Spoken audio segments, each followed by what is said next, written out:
He is a mindset coach. I will ask him what a mindset coach does. He is a transformational speaker. He is a corporate trainer. He is a business consultant. I saw an award. He was among about 100 speakers in Ghana. I think I will ask him about that. I think he can explain. I saw it in a news. In a news, I think he can explain what it is. He can explain better. Today we have Oscar Bimpon in the house. Let's welcome Oscar Bimpon. Thank you, Bishop. Chairman Oscar, please. You are among some 100 speakers. What is it about? So I think it should be around 2018. Oh, okay. And there was this company called, Bureau Africa or something like that. And they compiled the best 100 speakers in Ghana. Oh, okay. And to be honest, they didn't consult anyone. They did their own research and they published it. And luckily, I happen to be one of them. Wow. And wow. I think it's one of my milestones that because when you look at the list and you look at the likes of Duncan Williamson, the likes of Dagudo Mills, and all these big shots, and you happen to be there, and the point is that you are not even living in Ghana, then these are the source of motivation that really gives us that look. We are doing something right. We need to keep doing it. That is it. That is it. God bless you so much. What is the work of a mindset coach? So,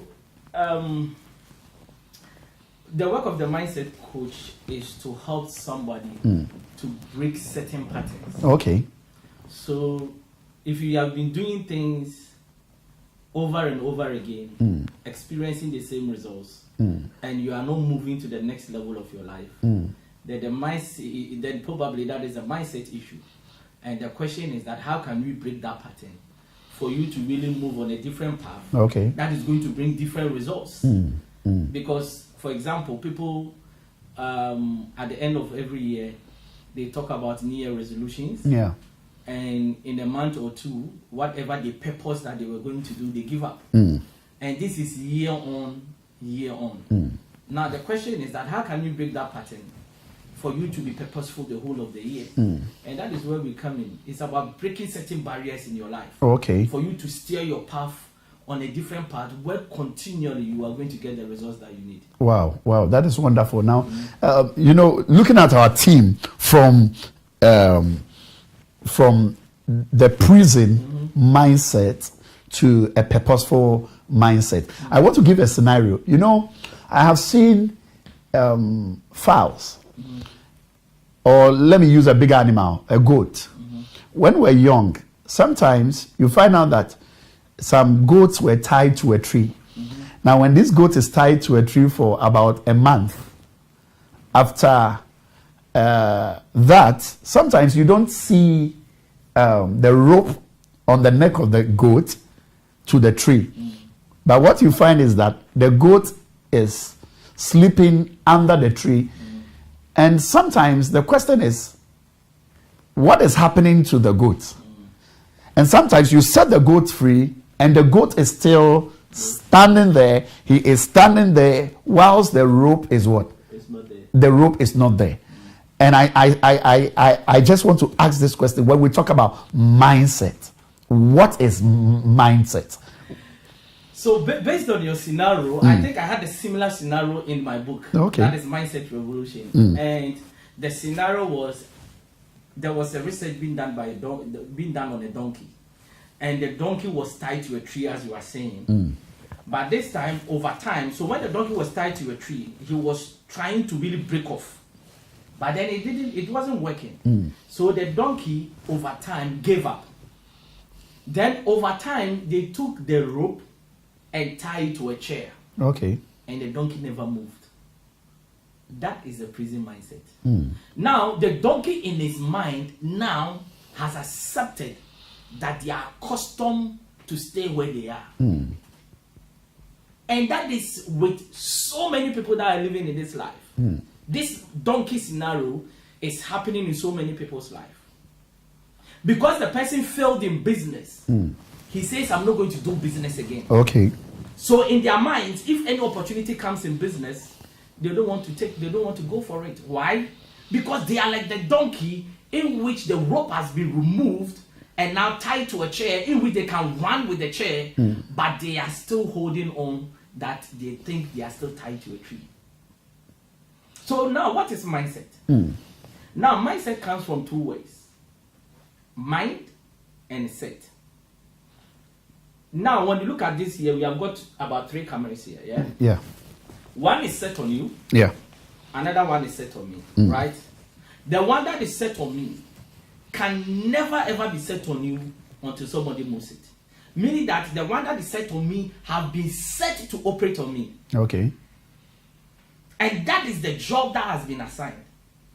Now the question is, how have you set your mind to operate? Now some people have set their mind to operate on a certain level. And because of that, there is no way they can change the level that they are. So you see, it's quite interesting when I started delving into the power of the mind. And I don't talk about the power of the mind based on the science of the mind. I talk it from the common sense approach, so that everybody can really align to what you can really relate it to your life. Right? And if you have set your mind to really operate at a certain level, depending on how you have set it, there is no way you can fail. Now, others have set their mind to operate at a certain level, and definitely they will fail. Now, people talk about prayers, people talk about other ways that you think it is going to bring opportunities to your life. Yeah. Right? But trust me, if your mind is not set to operate at a certain level, opportunities will not even work in your life. So are you trying to say that prayers without the right mindset is just a waste of time? Of course. So you have prayed, right? Yeah. That you want a job, right? You applied for 100 jobs and you didn't get it. And you have given up. Okay. How would the prayer work? Or even... But somebody does not pray. But he believes that the next job can be mine. So let's give an example of somebody like Thomas Edison. Right? Okay. The man that is causing us to enjoy this light. Right? He failed 1,000 times. Right? And a journalist asked him, why are you doing something that you have failed 1,000 times and you are still doing it? And his answer was very, very marvelous. He said, I have my work, or what I want to achieve deserves 1,000 steps. Look at the mindset that he carries. So he didn't see it from the point of failure, but he saw it as a point of 1,000 steps. Now me and you, when we start something, and the 10th one we fail, can we move to the 100th one to talk about the 1,000th one? How many times have we started something and we gave up? Let's even give this year as an example. Okay. Coronavirus season. Yeah. I speak to a lot of people, and what they are telling me is that now because of Corona, everything is quiet, so they have put everything on hold. You can't put everything on hold just because of Corona. Now, Corona is a season, and that season will pass. But when that season is past, there will be another form of coronavirus. It might not be a virus that is killing us, but it can be, because after coronavirus, most businesses have closed down, and a lot of people don't have jobs. That will be another season of coronavirus. So what I want people to understand is that the coronavirus of life never stops. So you shouldn't let anything stop you just because something is happening. And these are all mindset. When the billionaires are making money during Corona season, you are waiting for coronavirus to go. It's a mindset. Now, viewers, wherever you are, I just want you to share the broadcast. I just want you to share. It is getting interesting. We are seriously diving into the power of the mind. We are seriously diving into the power of the mind. But before we get there, I just want to, I know about the conscious mind and the subconscious mind. These two things. What are the differences in the conscious mind and the subconscious mind, and how will that benefit? Will I get as a person? What benefit does it bring to me? What do I get from the conscious mind, the subconscious mind? How do I operate this? Okay. So this is very important for our discussion, because a lot of people don't understand these two kinds of minds, right? Now, the conscious mind is your thinking mind, right? It is the gateway to your mind, right? Okay. Now, yesterday when I was speaking to you that we are going to have this interview, right? I knew that today at this time I will be here. Okay. That was my thinking mind at work, right? Now, your conscious mind is the gateway to your mind. Now, you know we've got these five senses. Yeah. That is the sense of smell, taste, and all those kind of stuff, right? Now, what they do is that these five senses, they trigger thoughts. So when I eat a food that is nice, I say, oh, the taste is nice. It triggers a thought, right? When I see a car and that is nice, I say, wow, look at this car, Bentley. It triggers. So our life, everything around us triggers a thought. And this thought that is triggered is being caused by the conscious mind. Now, when this thought is triggered, it now opens up to your subconscious mind. And the subconscious mind is the memory bank of your mind. Meaning that from the day you are born to the day you die, your subconscious mind store every single thought that is being triggered in your life. Okay. So can you imagine that? I want to ask viewers, what kind of thoughts are you really allowing to enter into your subconscious mind? There is one thing about the subconscious mind. Now, when you look at computers, right? Yeah. They say computers, they will tell you, oh, this computer has got 1 terabyte, it has got 350 gig, right? Have you seen anybody that says their mind is full before? No. So it means that it doesn't matter the amount of thoughts, your mind is able to accommodate it. But the question is, what kind of thoughts are you allowing into your subconscious mind? That is very critical to your success in life.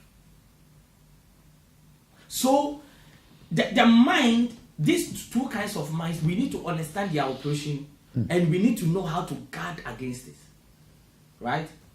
The Bible talks in Proverbs that upon everything that you do, right, guard against your mind, because in it flows life. Why is the Bible talking about guard your mind? Meaning that you have to determine what goes into your mind and what really comes out.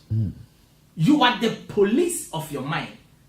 You have to cause the subconscious mind and the conscious mind to really be the police of your mind.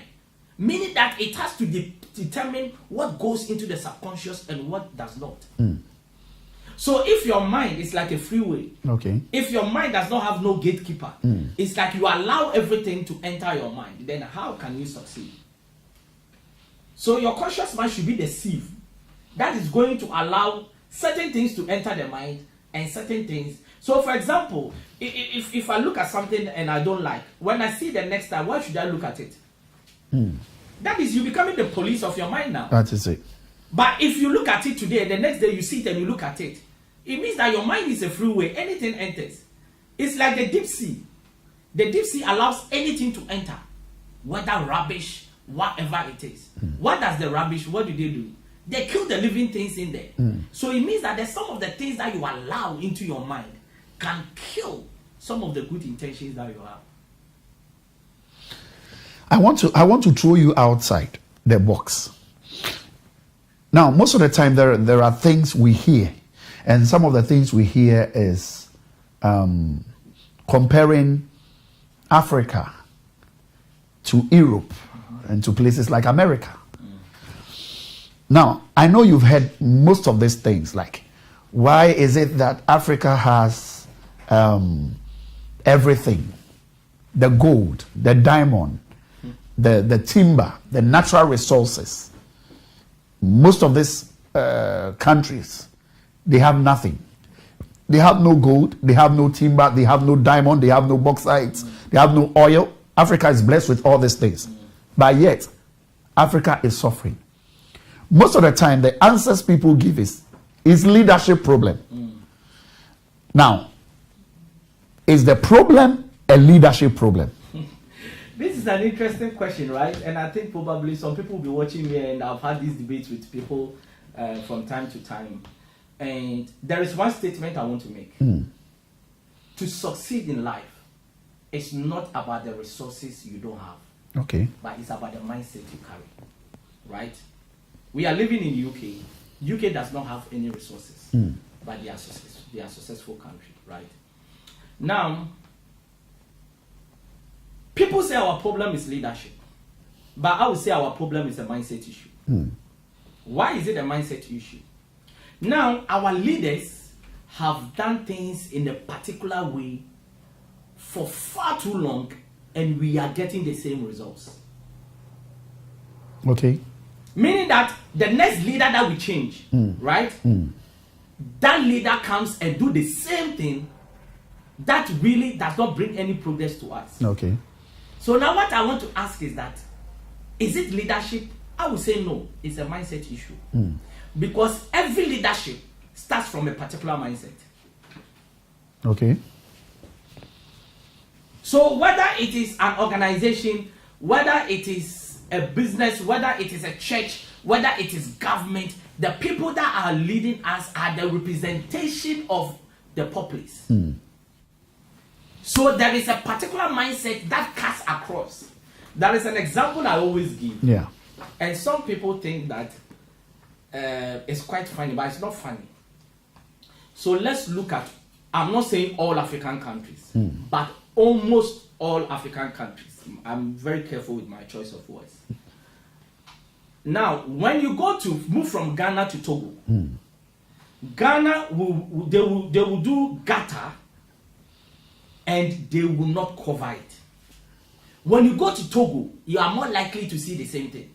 When you go to Nigeria, you are more likely to see the same thing. When you go to Burkina Faso, you are more likely to see the same thing. Why are they having a particular mindset? But the same scenario when you come to Europe, almost everywhere their gutters are covered. We have got a big challenge. And our big challenge is that, for me, I think that for us to get different results in Africa, we need to work on the minds of children. Okay. And give ourselves a 50-year plan. Now, the 50-year plan is that the young children, we are going to teach them certain things that are going to make them to do things different from their forebears. Okay. So we are going to teach them the meaning of honesty. Because a child hasn't really got to the level where their mindset are engineered to operate in a certain way. So we can fill their minds with what we want, how we want them to operate. So we start teaching them the meaning of honesty, the meaning of integrity, the impact of corruption on the country. Now, when we teach them this, bombard them over years, and their subconscious mind are now trained to understand that these things are not good for our development. Then the next 20, 30, 40, 50 years, we will start having a new generation of young people that are thinking different from us. Because, Bishop, now, if you are a policeman and you are standing on the roadside taking bribe, right? Yeah. Do you think you just wake up one day and say you are going to stop? No. No. And our system is not working. So people are not able to wake up one day and stop what they are doing. Why? Because they are working with a particular mindset that I am supposed to get some money illegally aside my pay. But if you teach the young children that if you are a policeman, you are not supposed to stand on the road to do that, and we teach them this over a long period of time, that is where we start having different results. Now, Uncle Oscar, so is it that mindset? Is it demonic? Is it satanic? I don't want to go to the spiritual aspect, but let's find a practical way of doing this. Okay. Now, let me give you a typical example. Okay. The Igbos of Nigeria, right? They have got an apprenticeship system where the apprenticeship system is designed in such a way that hold your brother and bring him along. Okay. Right? So with the Igbos, when you are my uncle or my dad, right? The mindset is that I am going to be an apprentice of your business. Yeah. And when you serve me for a certain level of years, I am going to support you for you to set yourself up. Now, when you set yourself up, you are also going to help another person in the family, and that person is going to set themselves up. And that is the success story of the Igbos. It's a mindset. Okay. The Ashantis are different. The Ashantis, the whole system is generated that you need to do business to be successful. It's a mindset. Now, this mindset has been there for generations, so it has become a lifestyle. Now, this is where, if you want to drive a new wave of Africa, we need to start creating a mindset, a new mindset that is going to be generational. And for me, I want to start it from young people so that they will start thinking different. So that over time, it becomes a culture. Because the Igbos and Ashanti examples I'm giving is a cultural practice and it's working. Okay. So why can't we do the same on the national level? Trying to drive a new wave of mindset. And how do you do that? It's about installing or inculcating a new way of thinking. And whose work is it to inculcate that new way of thinking? Because let's look at something like the beaches. Practically, the beaches. Sometimes you walk along the beach and you see people defecating at the beaches. You travel to Europe and these beaches, some of them are clean. Most of them are clean. Nobody is defecating or nobody is littering the beaches. Now, how would we transform people like this to know that the beaches is not for what? That is not where you defecate, and that is not where you litter. Whereas these places can be a source of income for our economies. What can we do to change such mindset? Let me answer this question by saying that the people that even defecate, some of them are even educated, right? So it means that the mindset has nothing to do with education. No, you can be very educated but very foolish. Because for me, I used to think that the fact that the person is a university graduate, I think the mindset is up there. He has a master's, he has a PhD, his mindset is up there. No, it doesn't. So the mindset has nothing to do with your degree. So that person was brought up in the village, but he's been able to pass through the ranks to have a doctorate. But where he was living, right, defecating anywhere is not a problem, right? Yeah. So why would that person see somebody who is doing it as a problem? So one, education, right? Now, do we even play an advert on TV to educate people that, look, if you do this, it's totally wrong because we can make X amount of money yearly on this. Second, is the system working? Right? When we were coming here, I was driving 20 miles per hour. Why? Because the system will punish me if I travel more than 20 miles per hour. Right? That person that is defecating at the seashore, is there any consequences? No. Right? So this mindset issue is very important and is very critical. So now it's all of us our responsibility, but the government has got a role to make sure that our systems work. But the people that are supposed to make the system work, if they have got the same mindset as the people who are defecating at the seashore, then how is it going to work? So the kind of leadership we need, it's a leader that is going to drive a different mindset. That means that the leader must think differently also. Yes, you must think differently. Thinking outside the box. We can get rid of the box. Okay. Why is the box doing that when you can get rid of it, right? Okay. But let's look at Rwanda, yeah? What is Kagame, what is he doing? He's just driving a different mindset, right? You don't see on the streets of Rwanda that people are putting rubbish on the streets, because he has let people understand the reasons why that shouldn't be done. I think one of our problems is that we don't educate our people enough. You see, if you want something to stop, you need to let the person understand why that thing should be stopped. Because some people are doing it out of ignorance. And if they are doing it out of ignorance, what are you doing to really teach them? Sometimes we take it like they should know, but it's not everybody that knows. Some people do it deliberately, in which we agree, but others also probably are ignorant of what needs to be done. So they need to be taught. They need to be taught. Now bringing it into the church. Viewers, wherever you're watching from, you know, one thing you must know is that is what the gospel is about. The gospel is about freedom and freedom of the mind. Jesus Christ came to set us free. The Bible says the truth will make you free. And sometimes we need people to challenge our mind, to help us to think differently. As Oscar said, we don't even need the box. Now, the church is becoming unattractive. And that is the truth. And nobody can hide it.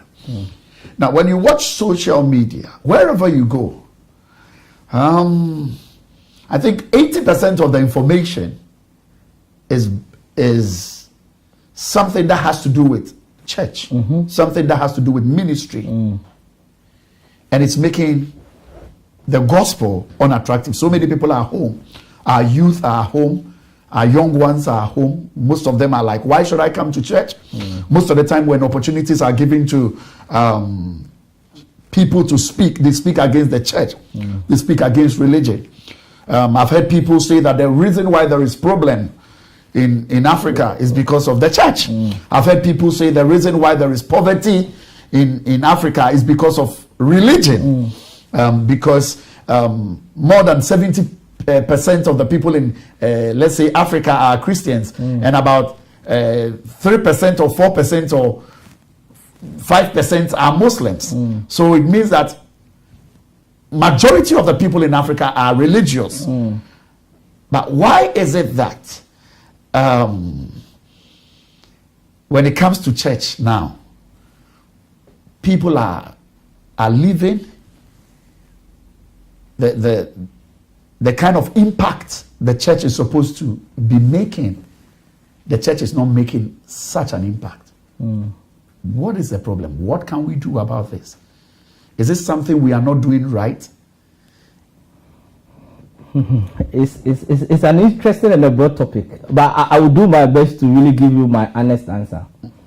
For me, I think that if I go to the hospital, right? Okay. My aim is to get healed, right? And if I go to the hospital with my problem and I get healed, then there is the likelihood I will go back whenever I'm sick. Okay. Right? Now let's give an example. I always want to bring things. You see, people are even fed up with quotations and all that. But sometimes we need to bring things in practical way, right? Now, if I go to the church and I don't get the results that I need, do you think I will come back? No. No. Because let me tell you this. Anybody that walks through the door of the church comes with a need. Nobody just wakes up and say, I feel like coming to church. There is a need. That is why they come. And if they come, that need is not fulfilled, then what do you think happens? They are more likely to leave, right? Yeah. Now, I always give this example that when you were very young, if you travel and you get to a place and you cannot continue your journey, the first place you look for was the mission house. Yeah. To go and find a place to sleep. Right? Does it exist now? No. Are you asking me? Or no, a rhetorical question? Probably. But you see, the responsibility that made us who we are in the past is no more. It's no more. I'm not going to say all against all churches, but if I come to church and I don't have food to eat, okay, but the first thing you ask me is about money, do you think I'm coming back? No. No. It's about time the new generation needs to really redefine what church is. Church is a place where people can go, and before they even been preached to, right, they can have their 5 fishes and 2 loaves of bread or whatever it is, and fed before the word is being even what given out. Somebody might argue that the church does not have the money, but the church is there for the social needs and the spiritual needs of the people. A lot of people are struggling in this world, right? Yeah. Genuinely, we are not talking about those that are really coming to take advantage, right? There is a man of God in Nigeria, to be honest, I've forgotten his name, and all he's doing is building schools and putting the needy in the school. His school, one child is to 1 computer, giving you uniform, giving you a place to sleep. If we can have about 100 of this man of God, we can change the world in a way. But don't you think the church is doing or impacting the generation, but it looks like people are actually downplaying the work of the church? It's about what you do before people will downplay it. But why is it that the errors is what people hide? What about that one also? Because sometimes there is also another school of thought which looks like, oh, the good things the church is doing is not hyped like the bad things that happens. Then I think the church should minimize their mistakes, because bad news travels more than good news. If good news travels, probably me and you will be global icons.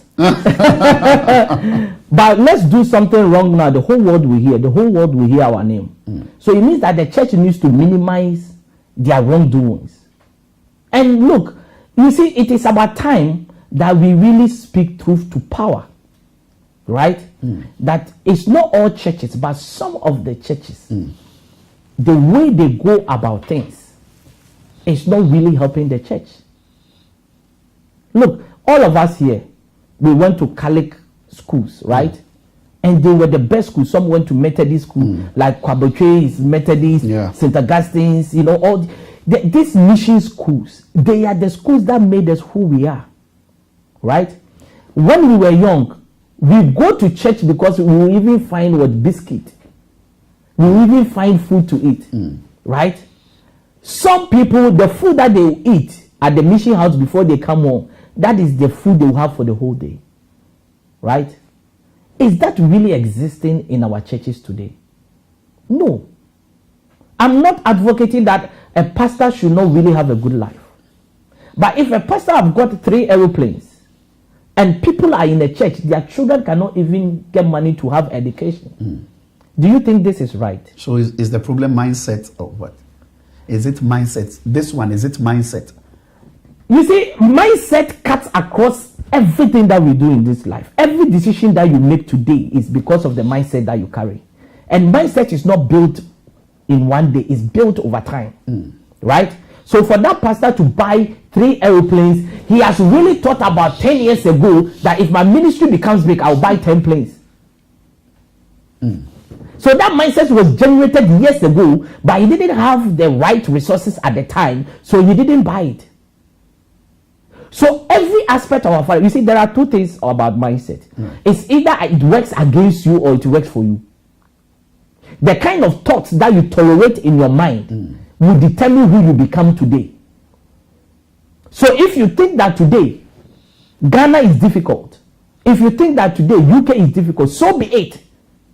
You'll be experiencing difficult moments in your life. You become who you think about. So if you think whatever you think about today, you become. That is why the Bible talks about as a man thinketh in his heart, so he is. Yeah. Now, what it means is that whatever you think about, you become.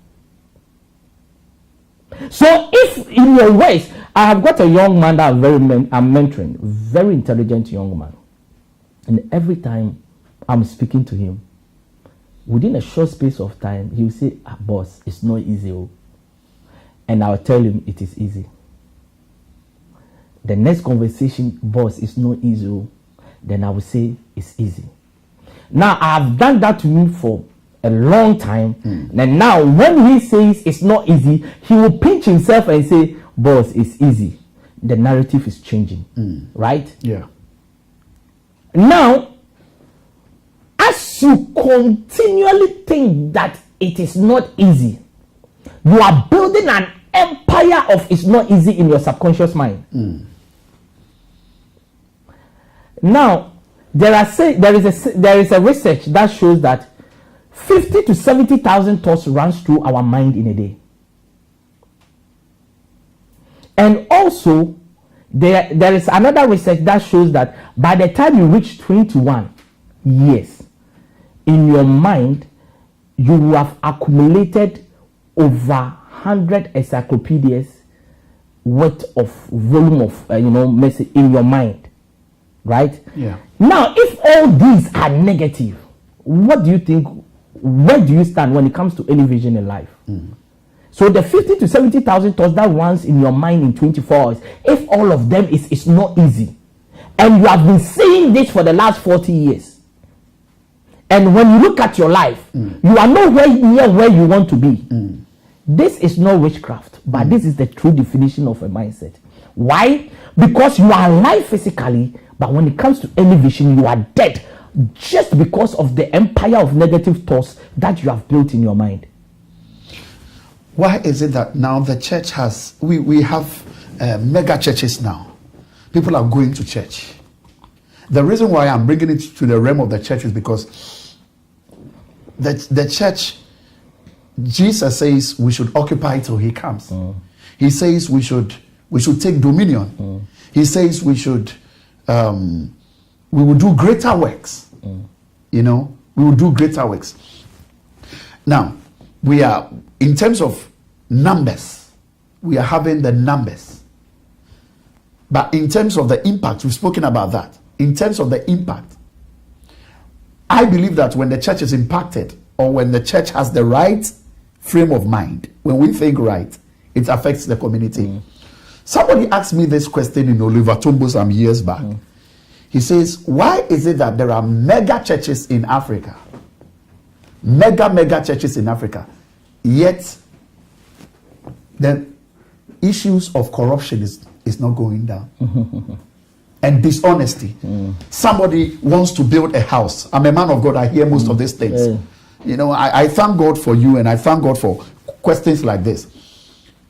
Somebody wants to build a house in Africa, gives money to his own sister, gives money to the own sister, this person's own sister.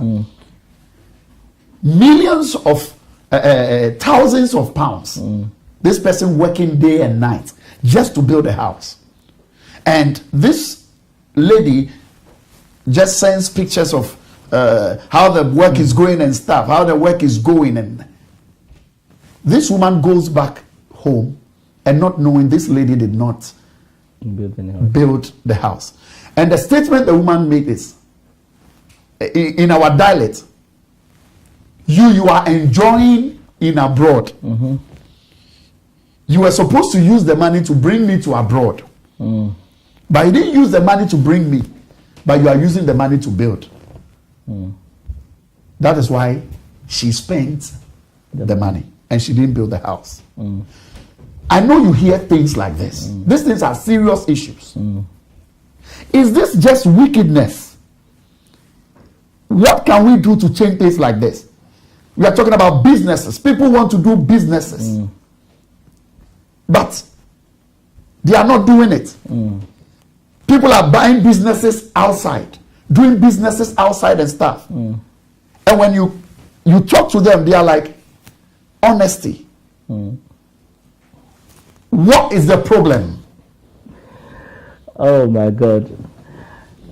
Look, mindset, right? There is work to be done. There is work to be done when it comes to mindset. But there is one thing I always, when you talk about African issues, right? One of the mentality that we have in terms of the scenario that you gave is our consumption mentality. Okay. Right? We don't have a production mentality. We have always got a consumption mentality. Because production mentality comes with work, but consumption mentality comes with just the harvest is ready, let me just spend it. Right? Yeah. And that mindset is killing us. Right? So people believe that they shouldn't work, but they should really enjoy. Right? That is why somebody will say, look, give me this and I'm going to give you times 100. Okay. And people buy into it because they don't want to work. Right? So this consumption mentality is really killing us, right? That is why we have got so much natural resources, but we are not adding value to it. You see, what the little value that you add to it really changes the whole structure of that product. Do you know if you cocoa beans, if you bake it before you export, the value is higher? Okay. Just normal cocoa beans without even turning it to whatever Milo or chocolate or whatever, just baking it. And that is what Ethiopia is doing. They have added a little bit of value to cocoa beans and they are selling at a higher price. Why can't we get to the stage where we believe that hard work works? Right? Because you see, and this comes to the church, right? Yeah. So somebody is really preaching miracle-centered lifestyle. That everything has to be miracle. And there is no hard work in between. You see, I always say this, right? That there is a place for miracle and there is a place for hard work. Right? Yeah. If I'm here, if somebody has got stage 5 cancer, right? And that person, they say the person is going to die in 90 days. That person needs a miracle. Because probably in 90 days, and for example, when it comes to cancer, when they give the date, 99% you'll be gone by that time, right? That person needs a miracle, right? Now, when you want to start a business, right? You go to church, it has been prophesied that you're going to start a business, right? That you don't need a miracle. You need effort and hard work. For example, if you want to register your company, God does not register a company miraculously. So people are sitting in the church, they've been prophesied to, they are going to be top business people, but they have not even registered their company. Why? Because they are living in the consumption mentality. Because they are waiting for something to happen for them to really enjoy. You see, some of our problems is coming from the church. We don't preach hard work. We preach miracle. But hard work has got his... Jesus even worked. When you look at in the Bible, the Abrahams, the Josephs, the Davids, they worked. Why is it that our generation, everything we think... I was speaking to a young man, and I told him that if you continue to do what you are doing, in 5 to 10 years, you are going to succeed. He said, why do you say 5 to 10 years? That is too long of a time. I said, then it means that you are not ready. Because you don't sow a seed and the next moment you harvest. There is a process you have to pass through in terms of every vision that you have. So who is preaching that mentality to people that life is about miracles? Miracles have got its own place, but there are so many things that you have got a role to play. But we are not taking our responsibility to play that role, and that too, we are sitting down for miracles. So it looks like we want God to also play our role for us. And God will never do that. It's like telling somebody you are going to get a job and the person has no CV. Let me give you a typical example. So I was speaking to one of my friends, pastor, and we were having this mindset issue. Okay. And he was telling me a story of a lady that he was praying with, and the lady wanted papers. So they were doing 21 days fasting. So he says along the 11th day, something just really clicked in that he should ask the lady whether he has put in an application. So he asked the lady, and the lady said, I was just preparing the grounds. But 21 days, yeah, God, Pastor, you are dying. So the question is that the hard work is for you to put in the application and pray. Okay. Right? Yeah. So we have got to the stage where we are making the work of God very difficult. And you see, the problem with a lot of us is that when things becomes a bit difficult, right? We tend to lose focus of what God has called us to do. Okay. So let me give you a typical example of Joseph, that he had a dream that he was going to be a great man. And when things were becoming better in Potiphar's house, when he was made a leader, he was really having a good time of his life after being sold and had all this struggle. Then Potiphar's wife brought this issue and he went to prison. Now, if it was me and you, probably we will start questioning God and ask God that, why is it that prison, me that you have brought me to be a prime minister, now you have gone to the extent that you put him in prison. Now, there is one thing I like about Joseph's story, and the one thing I like about him is that even in prison, he was still focused on his vision. In prison, he was given a leadership role. Yeah. Why was he given a leadership role? Because of his diligence to work. Now, if it was me and you, probably in prison, that is where we are going to have a lackadaisical attitude towards our vision. Why? Because we think that we should be on the world stage, not in prison. The business is not for my father. It's not for my father. Right? Now, let me give you another example. That this guy was in prison, probably frustrated, and somebody came to him that, I had this dream. Can you interpret it for me? Many of us would have been frustrated and said, look, this is not what I came here to do. I came here to really, this is not my place. My place is to be a prime minister. Please go away. But in prison, he was still fulfilling his vision. Many of us, when we find ourselves in challenges, that's the time we give up on our vision. That Joseph would have missed the plot if he was frustrated and not focused about his vision. And he had the right mindset. He had the right mindset. He believed that this is what he was born to do. Nowadays, when people bombard me with different opportunities, but I turn a blind eye. Why? Because I've got to realize that this is what I'm born to do. You see, until you get to the stage where you understand that without this, we cannot really survive in this world. That is where I believe that you have arrived to really become who you want to be in life. Because Joseph knew that what he was born to do was interpret dreams. And I think with what you are saying, Chairman Oscar, what is coming is, I am receiving is, if people who are given opportunities to work in other people's businesses, when we're young, there are people who are like, oh, it's not for my father. So some of them, they even steal from the companies they work from. All this attitude. Yes. Oh, it's government's work. And most of the problem, we channel it to government, forgetting that we are the government.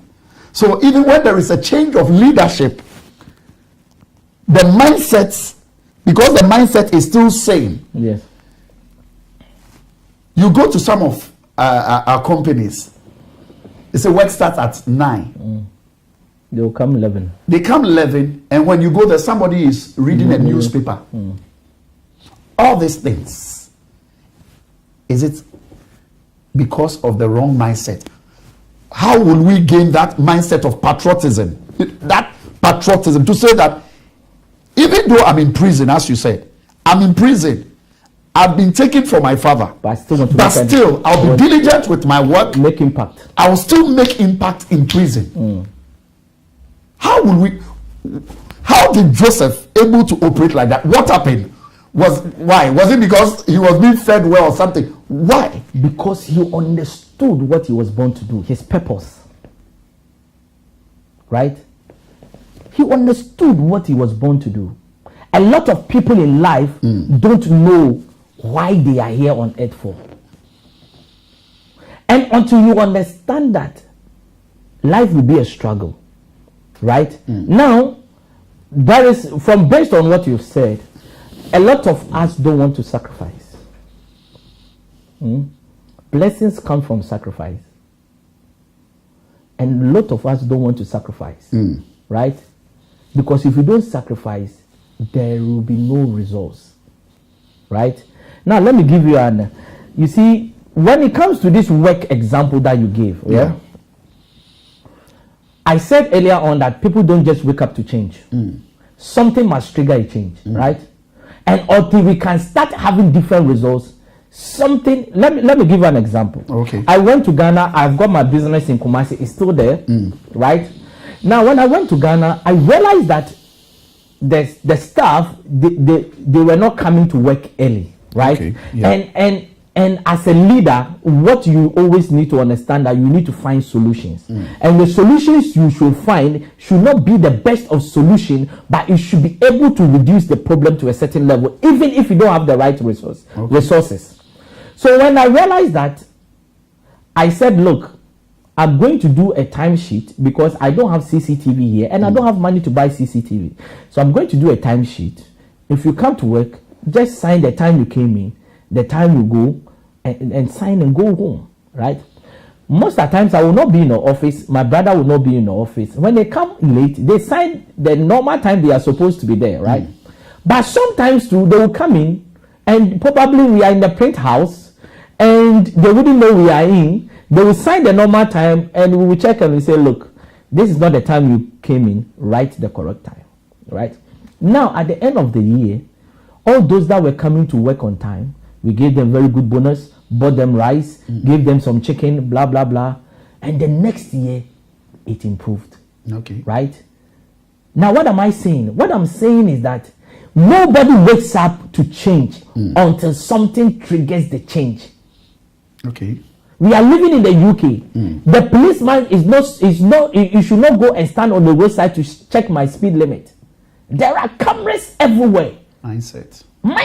So the camera is changing mindset.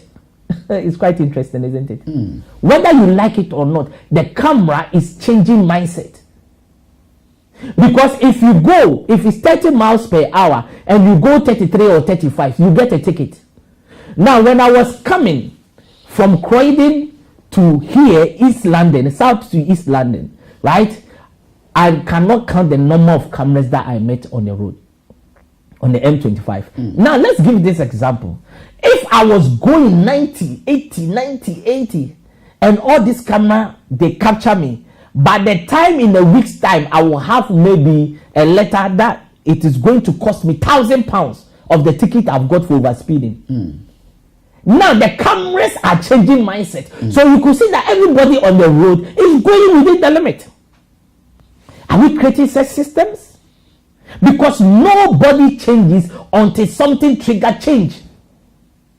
If the policeman standing on the road is taking bribe, they will not change just because they want to change. Because at the end of the day, when I see the police, they can even give their life to Christ, but they will still be tempted to take it. One day, if they struggle, they will still take it and say, God, forgive me. I don't know what I do. I don't know what I do. But if there is a system that is checking them, then it is going to be minimized. Is that what you say? The system is not working? That is the norm. But of course, if the system is not working, then everybody will do what they want. But mindset is an issue. For your personal life, for national development, is a mindset. I'll get back to you, sir. It is for your personal life. It is great. I want you to share. Please share. I want you to share the broadcast. Those watching on YouTube, I want you to share. Those watching on Facebook, kindly share. We are dealing with the mindset revolution from the prison mindset to a purposeful life. To a purposeful life. So kindly share. I want you to share the broadcast. We are live on Omega Live TV, and it is great in here. I just want to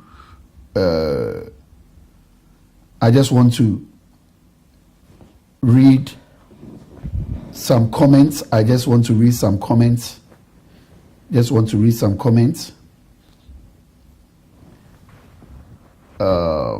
Thank God is great. It's great to be here. Dolores Bruce said, good afternoon, Bishop and everyone. Ekuya Danswa said, Psalm 40 verse number 11. God bless you so much. Kelvin Blossom Ankoma, good job, Bishop. God bless you so much. Elizabeth Boy and Anan, good evening, Bishop. God bless you. Latona said, good afternoon. Pleasant good afternoon, Oscar Bimpom. Blessings from the beautiful Bahamas. And also, good afternoon, Omega Live TV. Also, the theme behind the scene from the beautiful Bahamas. God bless you so much, Latona. Princess Fosua, good evening, family. She said, you can be educated but very foolish. Yes, said you can be educated but very foolish. And she said the system is not working. The government itself is not working. How can they make the people to work? So the government itself is not working. How can they make it? Latona said, how can it be so 3 airplanes and members can't eat? It's just the wrong mindset. Ekuya Danswa said, nobody changes until something triggers the change. Odufo Kai Norte said, wisdom does not chase anyone. You must seek and chase wisdom. Peter Akwesi Bewa said, powerful. Joe Bedu Kobina says, the gospel is about freedom. That's my boss. God bless you so much. Nana Jama said, well spoken. Nana Showboy says, amen. Prophet Fitzgerald Johnson, good. God bless you, Bishop. We'll still come back to you wherever you're watching from. Just kindly share the broadcast. Share the broadcast. We are dealing with the mindset, the right mindset. When we have the right mindset, I think things will be done well, especially Christians. You know, most of the time people are like, is he not a Christian? Stuff like that. I know you've heard stuff like that. Sometimes somebody's like, let the Christian rather sell it for me in terms of business, things like business, the church. I think charity must actually begin at home, because if we are doing the right things, as you said, we should minimize the wrong things. If we are doing the right things as the church, I think people can trust the church now. People can believe in the church, and people can believe, because now there is no difference between even those who go to church and those who are unbelievers, because the same dishonesty that the Christian will give you is the same dishonesty that the unbeliever will also give you. And you know, most of the time, I've dealt with people that in terms of business, I know you see, they dealt with Muslims. They dealt with others than the church. Have you encountered such things like that? Sure. I had a man of God friend who said his own church member, he was building, and their church, a carpenter in their church, they gave the contract to the carpenter in the church, and the contract was billions, and a Muslim walked in and just said, oh, please, I also want to bring my estimate for the roofing and stuff. And can you believe the estimates the Muslim brought was seriously better than the estimate the church member in that same church brought. So the pastor gave the contract to the Muslim. Now, what can we do to solve these problems? It's quite interesting. There's even estimated that by 2050, if Muslims go the direction they go, they are going to take over as the biggest religious organization in the world.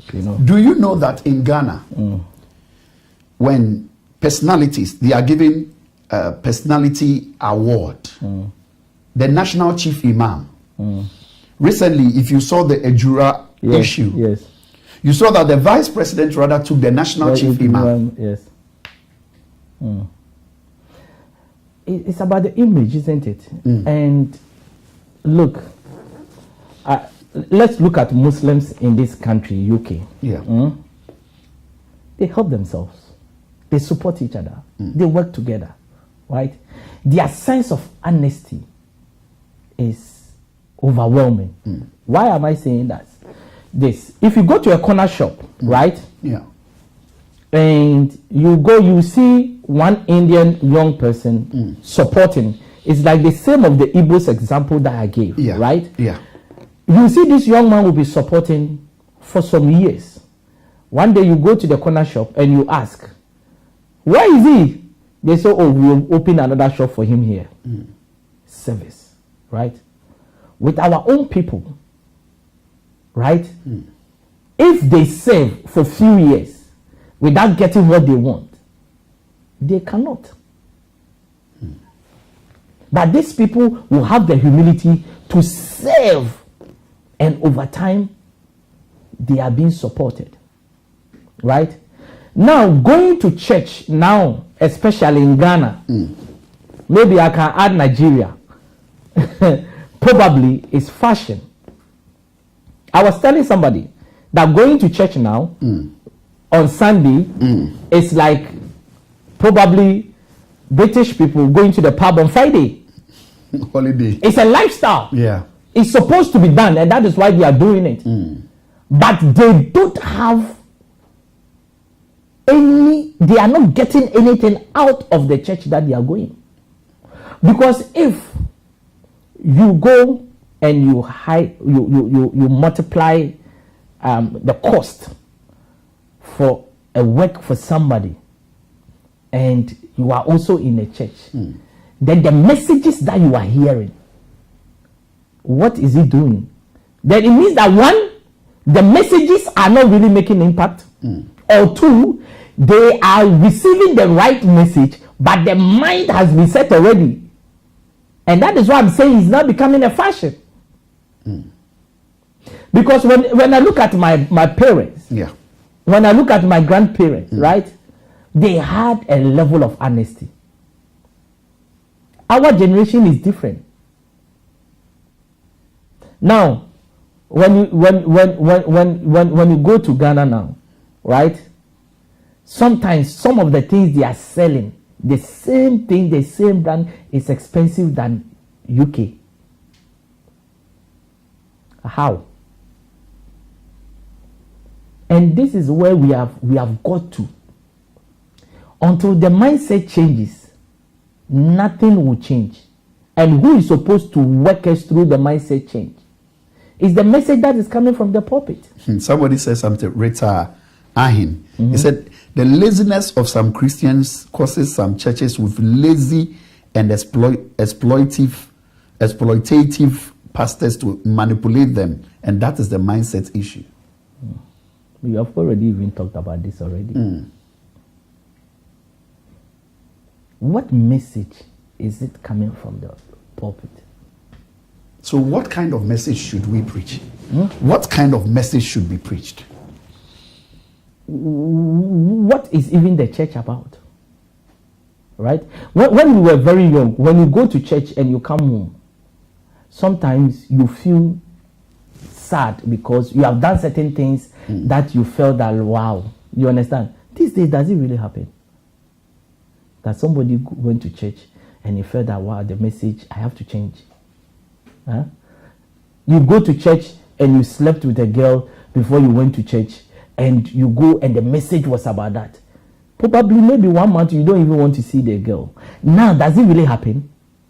We are not living in a church where chorister is sleeping with this one. This is there is, I don't know how to say it, but you see, we shouldn't even, no remorse. Yes, we shouldn't even be. The church has got work to do, and I think they have to go and sit back and really know how they can solve these issues. Because everything has, as I said, has become fashion. God will help us to come together. Yes, He will help us to come together. Let's talk about starting a vision. What is the important thing you need to do if you want to start a vision? You know, starting a vision. Because with a mindset comes a vision. You spoke about someone having the mindset of doing something, starting something. But sometimes I just don't know how to go about it. There are so many people who don't know how to go about it. They have the vision. Maybe I want to build a school. I want to build a shop. I want to build a charity organization. How do I go about it? Am I supposed to fast? Am I just supposed to pray? What are we supposed to do? Because in the COVID season, I preached somewhere and I said something. I said, what if I don't know the spirituality of the owner of Facebook and Zoom and all those people? But when COVID came, we find out that Zoom and Facebook, these people, they became billionaires. Excuse me. While churches were closed. Now they had mindset to come up with digital solutions for churches. And they regulated some of our messages. Because there are certain messages when you preach, they'll block you. They will block you and they will fight you. Now, I thought that, how can somebody from the church maybe having this mindset, having this idea to bring this thing out?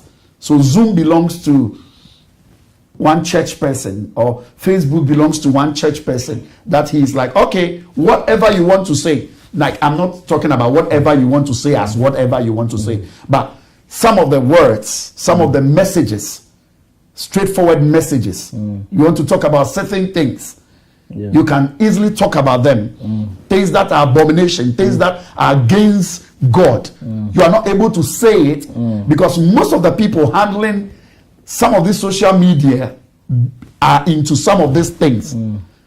But I thought that, what if it was a Christian owning this thing?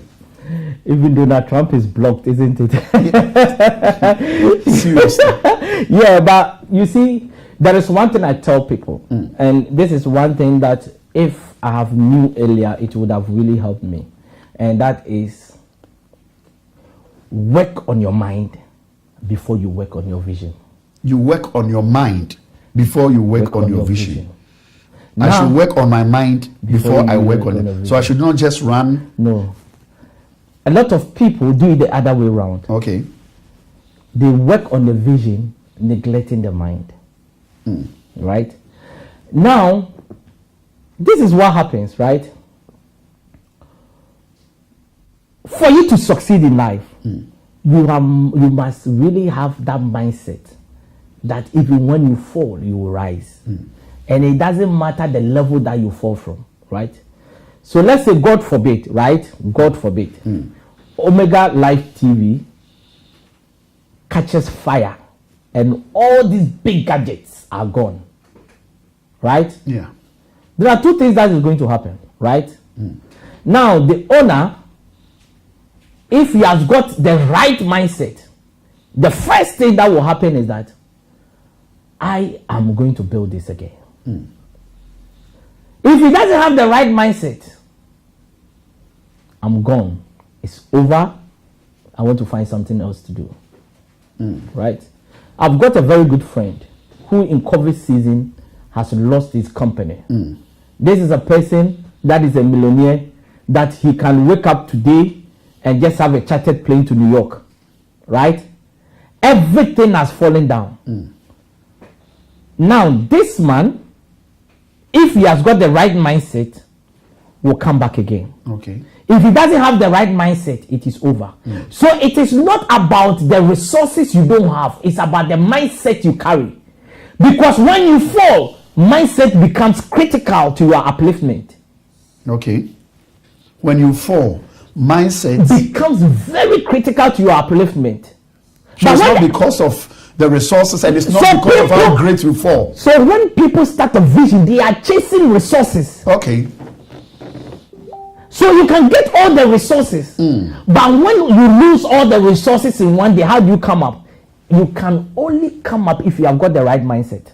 And that is why my first statement comes: work on your mind before you work on your vision. A lot of people don't work on their mind, but they work on their vision, neglecting the mind, forgetting that the mind is the anchor of that vision that they are going to carry. Okay. Some people start a vision, they face challenges, and along the way they give up. Why? Because they don't carry the right mindset. Some people, you give them capital today. Yeah. The next 3 months is gone. You know, statistically, right? In the UK, people that have won the biggest windfall in terms of the lottery, we are talking about £5 million, £10 million. Statistically, in 5 years, they lose it. Why?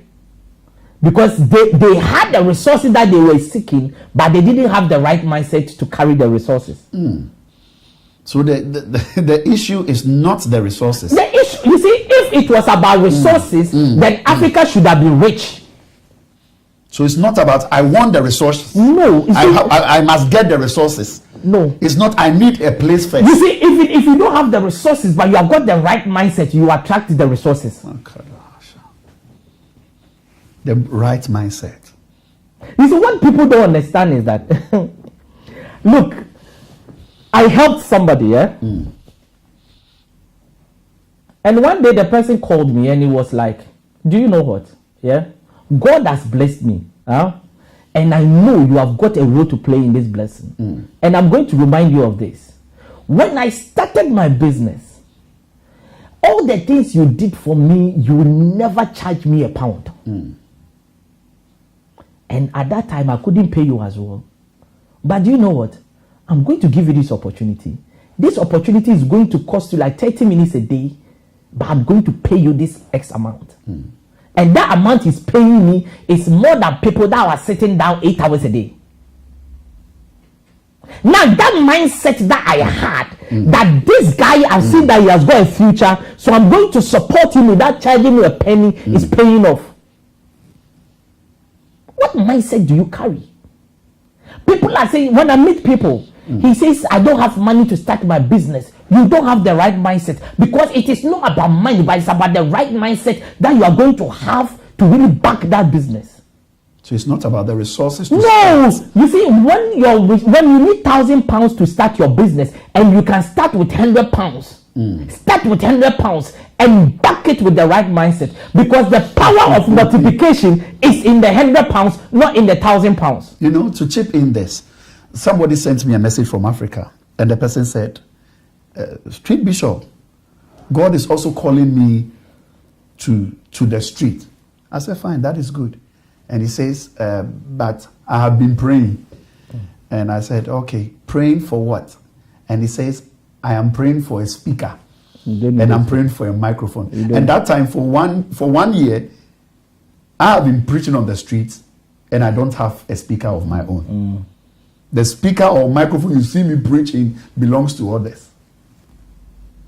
Then I said to him, when you are ready to hit the streets, call me, I'll pray for you. But if you are waiting for speaker, then God has not called you. I started preaching on the street for over years. I didn't have a speaker of my own. It was people's speakers. My own voice. Because I have a voice. So with my own voice.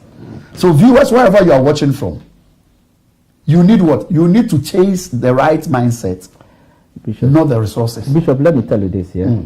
There is one thing I tell people.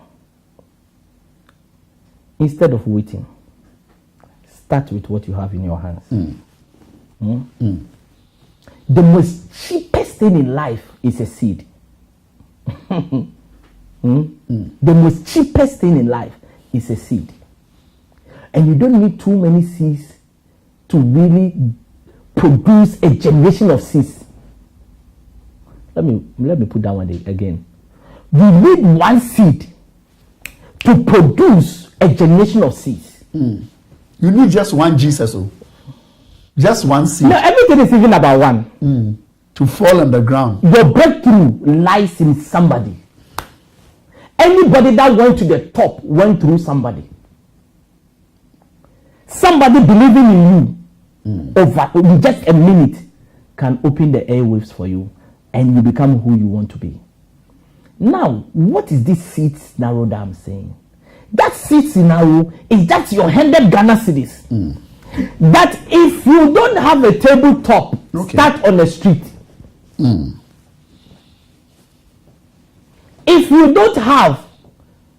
have a tabletop, start on a tabletop. Because every seed in it has got the power of multiplication. When I started what I'm doing now, I never thought I would be sitting here one day with you.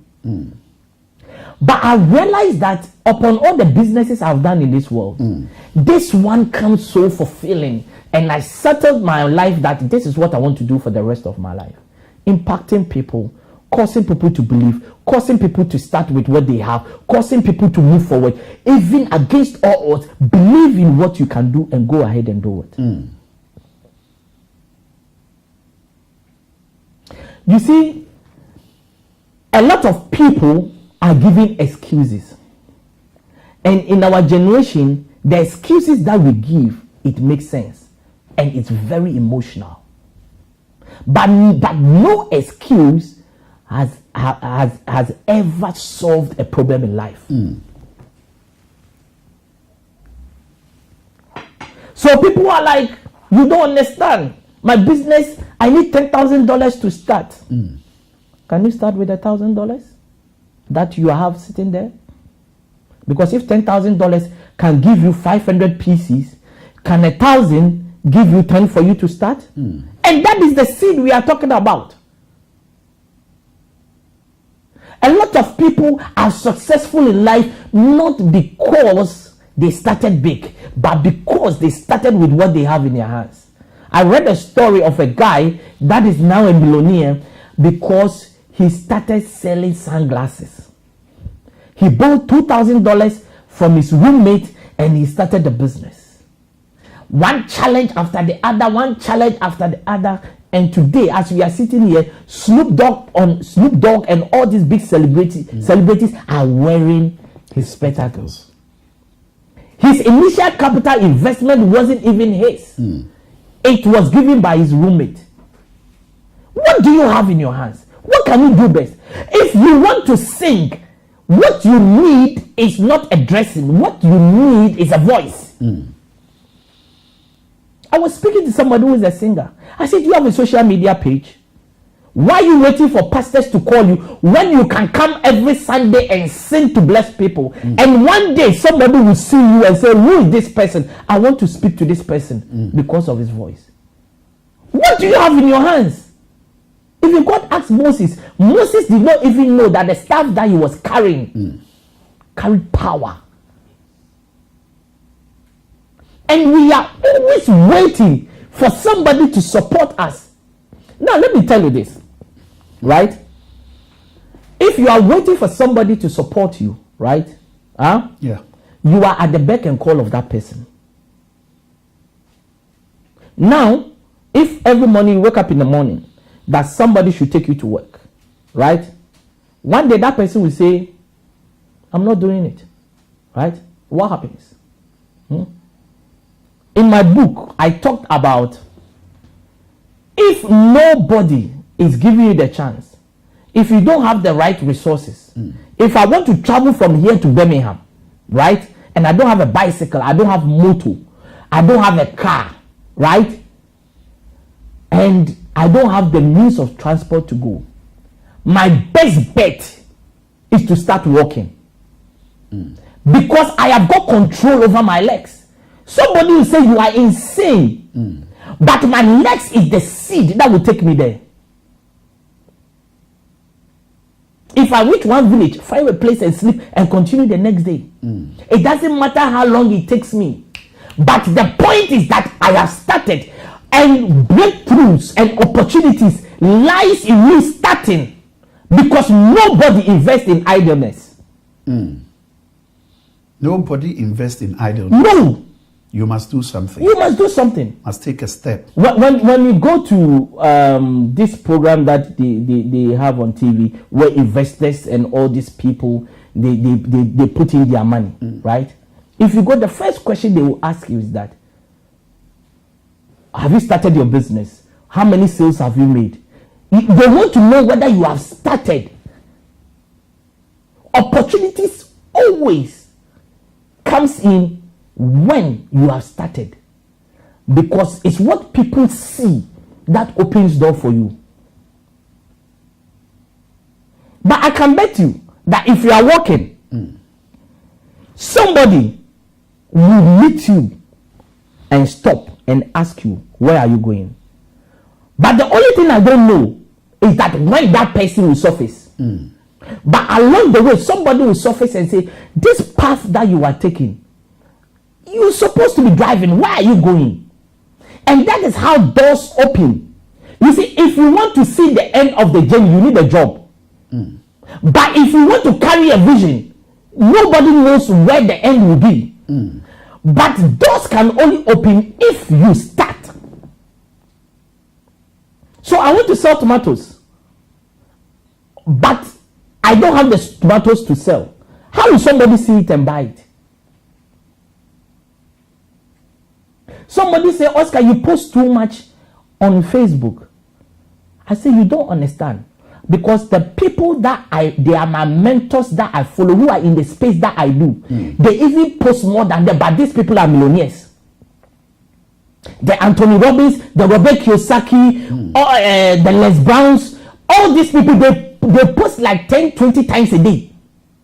And they are millionaires. And me, who is struggling, I post 2-3 times, you say I'm posting more. How will people see my works? People are buying my books because I'm posting it every day. That is my seed. My seed is to make myself available of what I'm capable of. Why are you giving excuses about what you can do? Waiting for somebody to open the door when you can create your own key and open the door yourself. Because if somebody opens the door for you, one day they can tell you that the key is not for you. I'm taking this key and you cannot enter the room before. But if you have created your door, you can decide when to open it and when to close it. It's a difficult journey, but it is possible. Why? Because others have been able to achieve it. I tell people, UK and Ghana is not my stage. Why? Because I have got a vision of going global. What vision do you carry? What vision do you carry? Which people do you surround yourself with? So, how does your thinking impact who you are? It's about your belief. Whatever you believe, you become. If you think about that business you are going to start, that vision, that career, you cannot get to the top, so be it. So you must connect your thought pattern to your speaking pattern. Bishop, Omega Life TV. Yeah. If Omega Life TV believes that in the next 5 to 10 years it is going to be the CNN of Africa, so be it. But if he doesn't believe it, there is no way you can. Because you see, if you don't see it in the mind, it can never happen. If you want to be a president of a nation, you need to see it in the mind and believe that this is who I want to be. That is why every time when I was given the opportunity by the boss of this station, I always say something like, Gospel Hour is the what? The best Christian program on TV. Of course. The best Christian program on TV. The best Christian program if on somebody TV. Doesn't believe it, that is their problem. But you are the custodian of the vision. And you should know where you are going with the vision. What what everybody says is a third party, because that person is not carrying that vision. That is why sometimes I have a problem with people that you are carrying a vision and somebody tells that this vision is not possible and you give up. It means that you didn't have a vision in the first place. How can you tell Jeff Bezos that when he started his book selling in his garage, that this is not going to work and he gave up? When Facebook came, was it the way it was today? No. And that is the seed. I always give an example of the VW, the one that engine was in front. Okay. Now they have got convertible. In life, you need to start from somewhere and build. Yes. Now they have got convertible, isn't it? Brum, brum, brum, brum, yes. Brum, brum, brum. Right. And that is the people don't know what they want in life. And you see, there is one thing I always say, that the cheapest commodity on the marketplace is talking. A lot of people are talking, but your success is embedded in what you do. Wow. Your success is embedded in what you do. Wow. It is great. It is great, and it has been great. It has been great wherever you are watching from. It just has been great, but time won't permit us. Uncle Oscar, I think you came with a book, The Mindset Revolution. The Mindset Revolution was written by our guest, Oscar Bimpong. Please, if someone wants to get it, what do you do? It's on Amazon, and it's when you just search for Mindset Revolution Oscar Bimpong, it will pop up. Even if you just put up Mindset Revolution, it will come up. And trust me, look, I'm so motivated. You could see the passion and the drive that I have in terms of doing this. Because look, the kind of feedbacks I'm getting from this book is amazing. Somebody read the book, he called me because my number is in the book, and he said, I've read half of the book, but the price that you are selling this book on Amazon, look, I don't really know you, but give me your account number. And this guy put in some huge sums of money in my account, just because he said the book has blessed him. Wow. Right? Wow. And trust me, if you want to go to the next level of your life, and you have prayed all these years, but you are still moving forward, you are still not moving forward, what you need is a mindset change. Add mindset change to the prayer, and you will catapult to the next level. Wow. So it's on Amazon. If you are in the UK and you want a signed copy, you can inbox me on Facebook, Oscar Bimpong, and you can get a signed copy. And also, I'm coming to Ghana big time, and I'm going to have a book launch on the 4th of September 2021. Wow. It has been great. It has been great. Have your own, get your own. I also already have my own. And I just want to say, God bless you so much. God bless our viewers. God bless you. Thank you so much for watching. It has been great. God bless our technical team. God bless our men behind the screens. They are always behind the screen. They are in the kitchen, cooking and preparing the sweets and the food, the sweet delicacies we are having. They prepare it for us in the dining hall. So God bless our technical team, and God bless you for watching also. And thank you also, Chairman Oscar, with all your busy schedules, having time for us to be on our show. God bless you so much.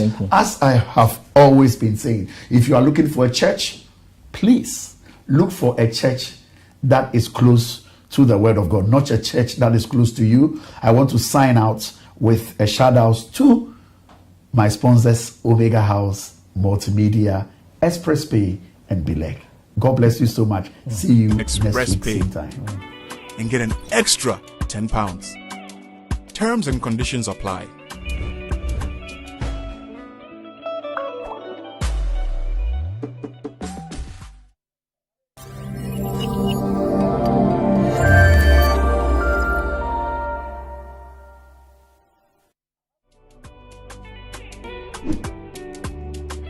Enjoy some fabulous rewards. Get a cool £10 reward when you receive £100 or more from the UK. Tell your friends and family in the UK to send money to your mobile money wallet or bank account using Express Pay and get an extra £10. Terms and conditions apply.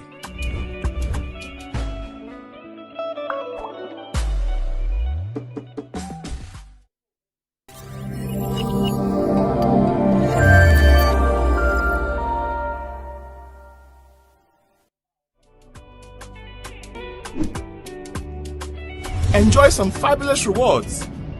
Get a cool £10 reward when you receive £100 or more from the UK. Tell your friends and family in the UK to send money to your mobile money wallet or bank account using Express Pay and get an extra £10. Terms and conditions apply.